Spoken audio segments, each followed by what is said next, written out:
오늘 우리가 함께 볼 말씀은 마태복음 21장 12절에서 17절까지의 말씀입니다. 신약성경 35쪽, 신약 35쪽, 마태복음 21장 12절에서 17절까지의 말씀입니다. 봉독합니다.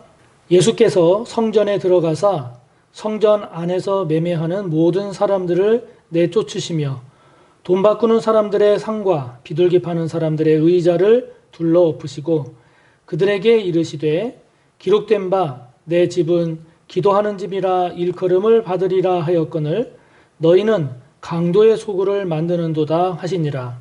맹인과 저는 자들이 성전에서 예수께 나아오매 고쳐주시니 대제사장들과 서기관들이 예수께서 하시는 이상한 일과 또 성전에서 소리질러 호산나 다윗의 자손이여 하는 어린이들을 보고 노하여 예수께 말하되 그들이 하는 말을 듣느냐?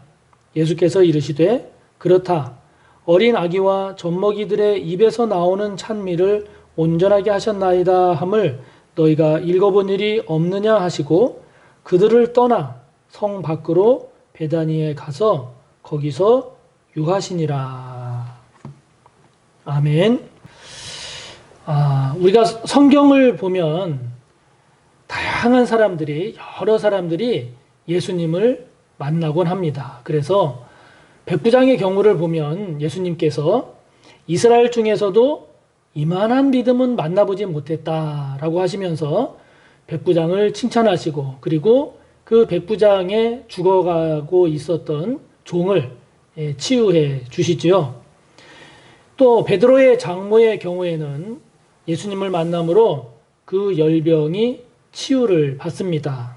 또 군대 귀신 들렸던 거라사이는 그 안에 있었던 그 엄청난 귀신들이 쫓겨나는 역사가 있지요. 12년간 혈우병 앓던 여인은 혈루의 근원이 치유됐습니다. 뿐만 아니라 회당장 야이로의 경우에는 죽은 딸이 다시 살아나는 놀라운 기적을 체험했지요. 맹인인 거지 바디메오의 경우에는 눈을 뜨고 다시 보는 이러한 큰 귀한 은혜를 경험하게 됩니다. 물론 부자 청년과 같이 예수님을 만남으로써 오히려 재물이냐 아니면 예수님이냐라고 하는 이런 갈림길에서 주님을 떠나간 사람도 있습니다. 그러나 거의 모든 사람들이 예수님을 만남으로써 질병은 치유되고 귀신은 떠나갔습니다. 죽은 자는 살아났습니다. 그 각각의 문제들, 그 문제들이 그냥 피상적으로, 일시적으로 이렇게 해결되는 것이 아니라 근본적인, 궁극적인 이런 해결을 받지요. 이처럼 어떤 사람이 예수님을 만나서 그가 안고 있는 문제가 이렇게 근본적으로, 궁극적으로 해결되고 있는 이런 내용을 성경이 우리에게 소개하는 이유는 뭘까요? 성경이 우리에게 소개하는 이유는 뭘까요?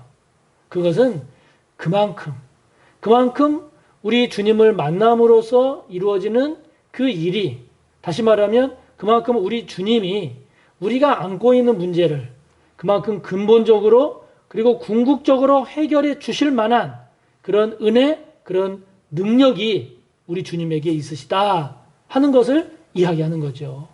할렐루야. 그렇기 때문에 예수님을 만나는 일, 예수님을 제대로 만나는 일은 그래서 그렇게 중요한 겁니다. 중요한 겁니다. 만나도 머리가 아닌 가슴으로, 지식으로가 아닌 우리의 인격적으로 주님을 깊이 만나는 일이 중요하죠. 아주 중요합니다. 예수님을 만나는 것이 일생일대의 가장 큰 복입니다. 예수님을 제대로 만나는 것이 가장 큰 복이요. 또 이보다 더 큰 영광은 없지요. 없습니다. 그러므로 사랑하는 우리 성도님들, 이러한 주님을 만나셨습니까? 이런 주님을 만나셨습니까? 십자가에 달리신 그 주님을 인격적으로 제대로 만나셨습니까? 죽음으로만 그치신 것이 아니라 다시 살아나신 그 부활의 주님, 부활하신 주님을 만나셨습니까? 꼭 만나시기를 바랍니다. 그런 주님을 만날 때 우리는 우리의 인생의 문제에서도 노임을 받는 그런 은혜, 그런 기쁨을 누리게 될 것입니다. 한 분도 빠짐없이 이런 주님과의 만남이 꼭 이루어지시기를 축복합니다. 그런데요, 이처럼 주님을 만나면 치유고 구원이고 영생인데, 그런데 오늘 보면 그렇지 못한 경우도 있구나라고 하는 것을 우리가 발견하게 됩니다. 예수님을 만나기는 만났습니다. 그런데 예수님과의 만남이 복이 아니라 재앙이 됐어요. 형벌이 됐습니다. 여러분, 이런 불행한 일이 어디 있습니까? 자, 오늘 본문을 보면 본문은 예수님께서 성전에 들어가사라고 하는 내용으로 시작이 됩니다. 예수님께서 성전에 들어가십니다. 그러면 여러분, 예수님께서 성전에 들어가시면 이제 그 성전 안은 구원으로 가득 차야 되죠. 은혜와 감사로 가득 차야 되죠. 하나님의 영광으로 가득 차야 합니다. 가득 차야 하는데, 그런데 오늘 본문을 보면 그렇지 않단 말이죠. 그렇지 않습니다. 성전 안으로 들어오신 예수님께서 제일 먼저 사람이 누굽니까? 매매하는 사람들이었습니다. 그런데 이들과 주님이 만난 그 결과가 어떻게 됐습니까? 예수님께서 그 사람들을 내쫓으셨습니다. 내쫓으셨습니다. 그 다음에 만난 사람들이 누구였습니까? 돈 바꾸는 사람들, 비둘기 파는 사람들이었습니다. 이들과 주님과의 만남의 결과는 어떠했습니까? 예수님께서 그들의 상을 엎으셨어요. 그들의 의자를 엎으셨어요. 이 얼마나 불행한 모습입니까? 우리가 영화나 드라마를 보면 상을 엎는 그런 장면들이 나오곤 하죠. 여러분, 어떤 경우에 상을 엎습니까? 화가 난 경우입니다. 그 화도 보통 화가 아니라 엄청난 화가 난 경우에 상을 엎죠. 속에서 터져 나오는 이 분노를 참을 수 없는 그 마음, 그것을 상을 엎는 것으로 표현하곤 하지 않습니까? 그릇이 깨어지고 부서지고 그 주변이 엉망진창이 되지요. 이 얼마나 불행한 일입니까? 예수님을 만났는데 예수님께서 쫓아내는 그런 사람이 됐으니 이 얼마나 기가 막힌 관계입니까? 안에서 매매하는 사람들, 돈 바꾸는 사람들, 비둘기 파는 사람들, 누가복음 19장 45절을 보면 이들을 장사하는 자들이라고 그렇게 표현하고 있습니다. 사실 이 성전 안에서 이루어지는 이런 매매 행위는 제사장들에 의해서 도입이 됐습니다.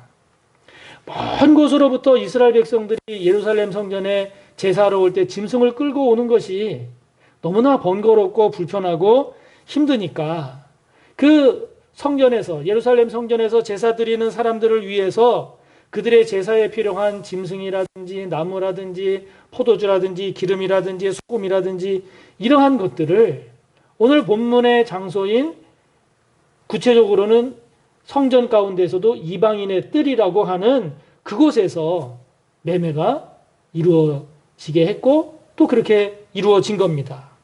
그래서 어떻게 보면 제사를 드리는 데 있어서 도움을 주고 번거로움과 불편함을 덜어주고 편리하게 해주기 위한 그런 조치로 우리가 이해할 수 있지요. 그렇게 해서 이 예루살렘 성전, 또 예루살렘 성전을 중심으로 해서 시장이 형성이 됐는데, 학자들 자료에 의하면 당시 그 예루살렘 성전에서 또 예루살렘 성전과 관련돼서 이루어진 경제 규모가 예루살렘 전체 경제 규모에서 아주 막대한 영향을 끼칠 정도로, 그래서 어떤 학자의 경우에는 예루살렘 전체 경제의 90%까지 이것이 차지한다라고 이야기를 할 정도로 아주 절대적인 막강한 그러한 역할을 하게 됩니다. 그렇다 보니까 이 상인들이 성전 안에서 장사할 그 장소를 얻기 위해서 이 성전에다가 막대한 금액을 제공을 해야 했고, 그 중에 이제 많은 것들이 제사장에게로 들어갔단 말이죠.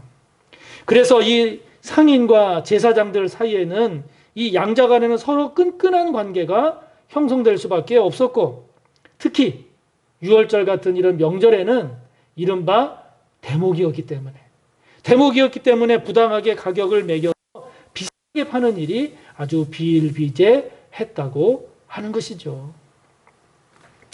이곳에서는 오늘 본문에 나오는 내용처럼 돈을 바꿔주는 환전도 이루어졌습니다. 성전에서 환전이 이루어지는 것은 출애굽기 30장 13절이나 레위기 27장 3절에 따라서 성전에서는 성전용 화폐만 사용하도록 그렇게 되어 있었기 때문인데요. 그러니까 일상생활에서 사용되던 로마나 헬라의 화폐, 이거로는 성전 제사 예물을 살 수 없었기 때문에 성전에 와서는 이러한 성전 화폐로 환전을 해야 했단 말이죠.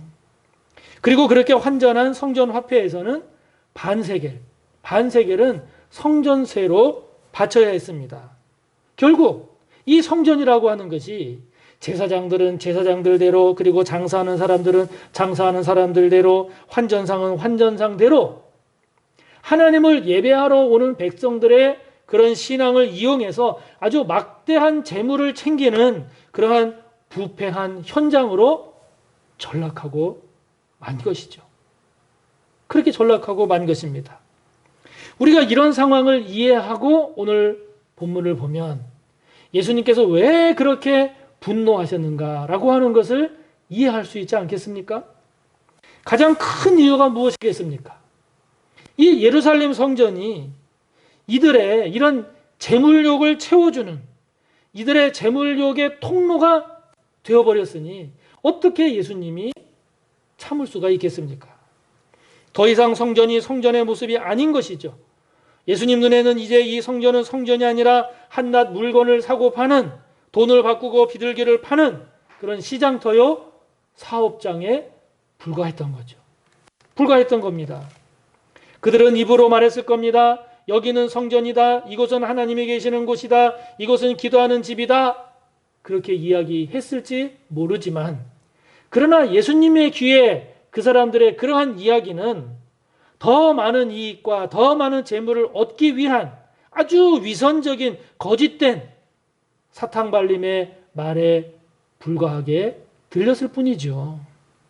예수님에게 이들의 장사하는 모습은 연약한 사람들을 대상으로 해서 그 재물을 강탈하는 것과 전혀 다를 바 없는, 그래서 13절에서 주님 말씀 아닙니까? 내 집은 기도하는 집이라 일컬음을 받으리라 하였거늘 너희가 강도의 소굴로 만들었단 말이죠. 요한복음 2장 16절에서는 예수님 이렇게 말씀하십니다. 내 아버지의 집으로 장사하는 집을 만들지 말라.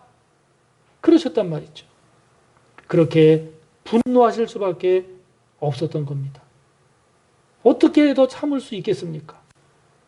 요한복음 2장 15절을 보면 예수님은 노끈으로 채찍을 만들어서 휘두르시기까지 했습니다. 자, 여러분.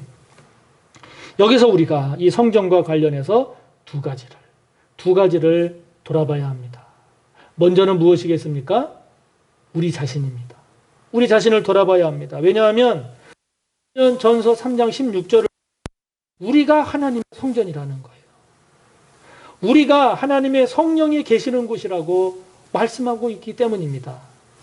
그렇기 때문에 하나님의 성전인 우리 신앙의 현주소가 오늘 본문에 나오는 장사하는 사람들과 같은 그러한 상태라고 한다면 우리 또 주님으로부터 내치심을 당하지 않겠습니까?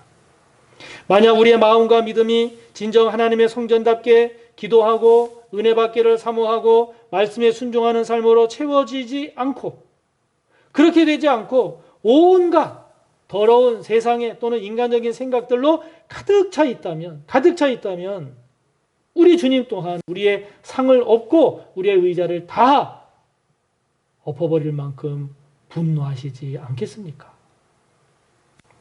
예수님께서 저와 여러분의 마음속에 들어와 보신다.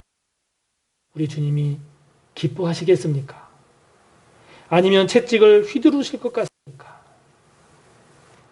바라고 우리 모두를 축복하기는 두렵고 떨림으로 저와 여러분의 구원을 잘 이루어가는 하나님의 아름다운 성전, 거룩한 성전을 잘 세워가는 저와 여러분이 되시기를 바라는 것입니다. 여러분, 성전은 다른 것이 아닙니다. 내가 성전인 것이죠. 우리가 돌아봐야 할 또 하나는 무엇이겠습니까? 그렇습니다.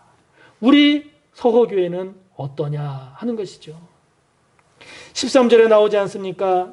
내 집은, 즉 성전은, 교회는, 서호교회는 기도하는 집이어야 한다는 거죠. 할렐루야! 기도하는 집이어야 합니다. 마가복음 11장 16절에서 예수님 말씀하십니다. 내 집은 만민이 기도하는 집이다. 이스라엘 민족뿐만 아니라 이방 민족을 포함한, 다시 말하면 누구나 모두가 다 언제든지 와서 기도하는 집, 그것이 성전이요, 교회라는 것이죠. 당연하죠. 그러므로 교회는 장사하는 곳이 아니라 기도하는 집이어야 합니다. 교회를 자신의 이익 추구의 도구로 활용하면 절대 안 됩니다. 절대 안 됩니다.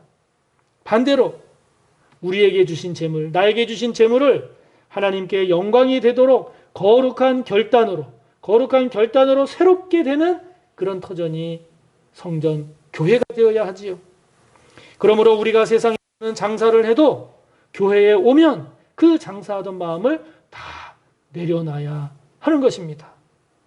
교회에 오면 저와 여러분이 힘써야 할 것이 무엇입니까? 세상에서 장사하면서 또는 살아가면서 죄로 물든 우리의 모습을 회개하는 일, 그것이 우리가 성전, 교회에서 힘써야 할 일이지요.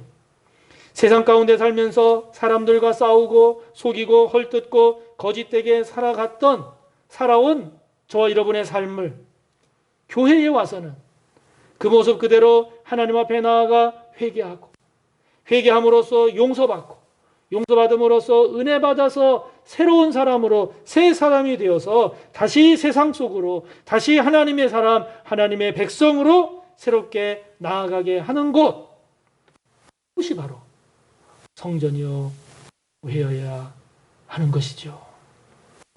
죄인이 더 죄인이 되는 곳이 아니라 죄인이 들어와서 거룩한 하나님의 백성으로, 거룩한 하나님의 사람으로 변화되어 나가는 곳, 그것이 바로 우리의 성전, 우리의 서호교회가 되어야 합니다. 우리의 교회가 되도록 더욱 힘써 기도하고 더욱 힘써 나아가는 우리 교회가 꼭 되기를 바랍니다.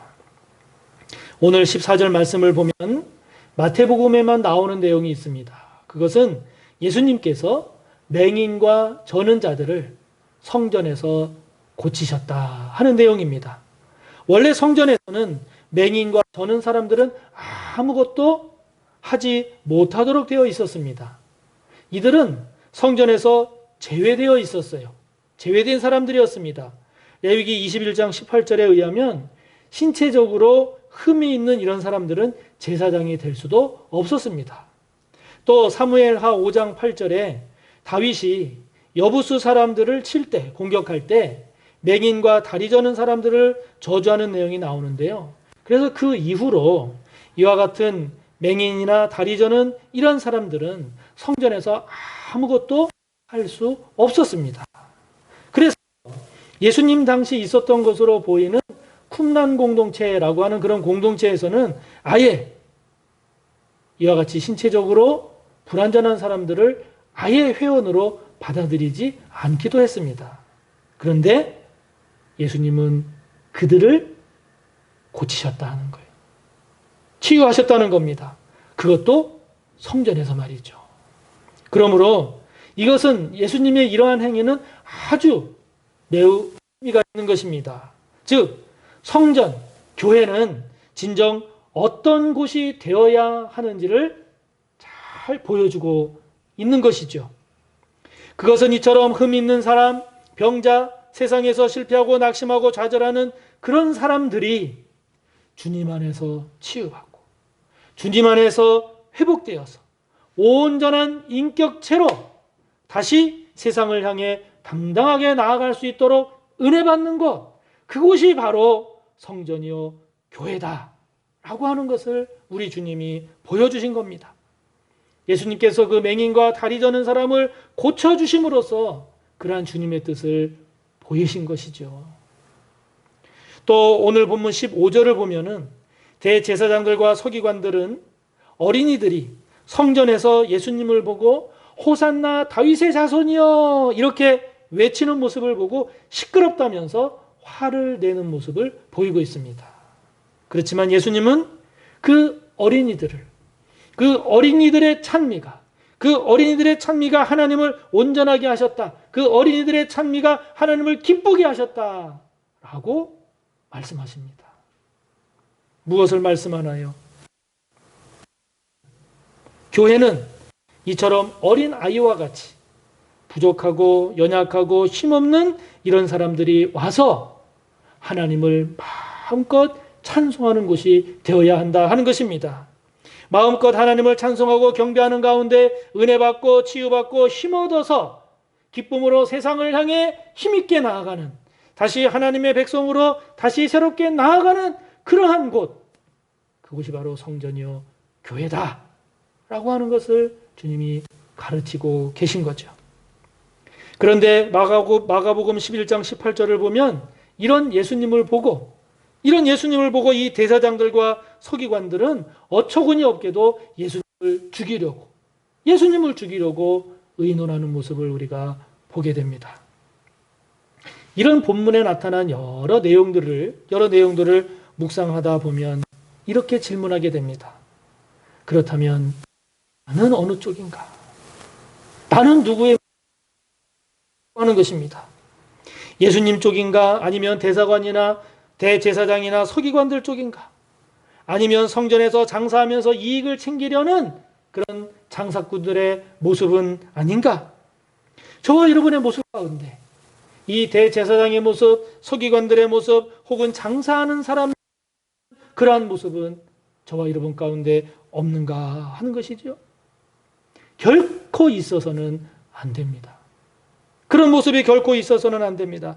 만약 그런 대제사장이나 서기관들 혹은 장사하는 사람들과 같은 그런 모습이 있다면 그것이야말로 저와 여러분이 회개할 것이요, 그 회개를 통해서 저와 여러분이 그 죄에서 돌이켜서, 그 죄된 모습에서 돌이켜서 새롭게 나아가야 하지요. 오늘 17절 말씀을 보면 예수님께서 그들을 떠나가십니다. 성전을 떠나서 성 밖으로 나가십니다.